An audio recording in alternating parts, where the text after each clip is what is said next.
Une ordonnance royale de 1735 relative au champagne prévoyait l'application d'un bouchon de liège ficelé sur la bouteille au moyen d'une cordelette de chanvre poissée sur 3 brins.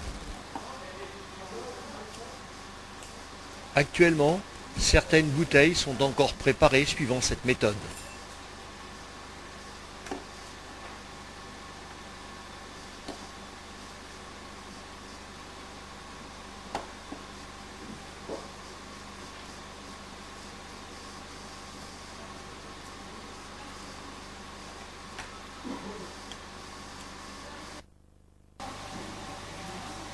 Ensuite, les nœuds sont bloqués à la cire afin de ne pas se desserrer et, pour répondre à la législation actuelle, des capsules congées transparentes sont placées sur les bouteilles.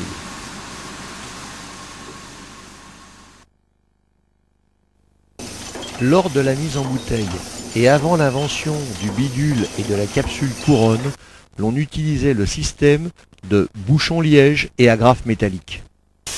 Aujourd'hui, quelques maisons utilisent encore cette méthode pour le vieillissement sur latte de certaines de leurs cuves. Par contre, et à notre connaissance, une seule présente ainsi son champagne grand cru à la clientèle.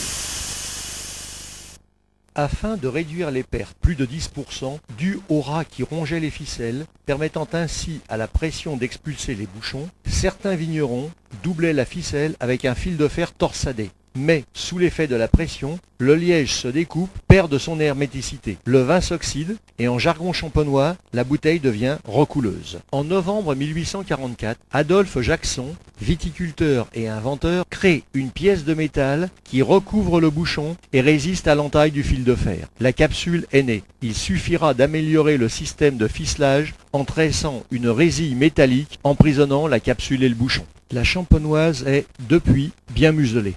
Dernier élément indissociable du champagne, voyons comment sont réalisés les muselets. Allons au musée de la vigne et du vin, où une galerie est réservée aux anciennes techniques de fabrication. Dans cette tréfileuse, un fil de 2,5 mm va être étiré afin de n'avoir plus que 9/10 de millimètre de diamètre.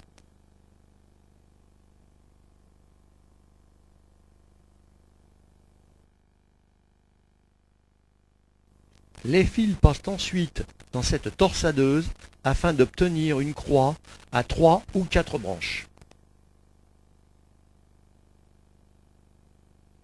Les croix sont ensuite mises en forme afin de recevoir le fil de serrage. Une plaque métallique de 2/10 de millimètre est imprimée en une ou plusieurs couleurs, puis découpée en rondelles de 35 mm de diamètre.